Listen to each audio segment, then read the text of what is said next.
হ্যাঁ ঘুরে ফিরে দাম দেখে ঘুরে একেবারে কোমরের আঁচল গুজে নিয়ে ঝলকে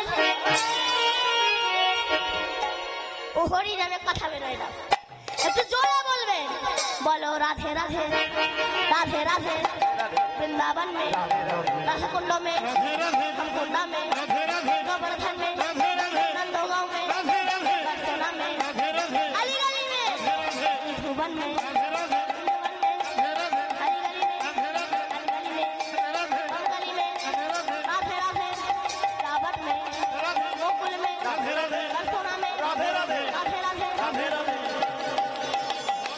আমার বাবার আর মায়েদের মধ্যে সবাই মিলে বলবেন, বলো রাধে রাধে রাধে রাধে রাধে রাধে রাধে রাধে প্রেম से बोलो রাধে রাধে जोर से बोलो রাধে রাধে राधे राधे রাধে রাধে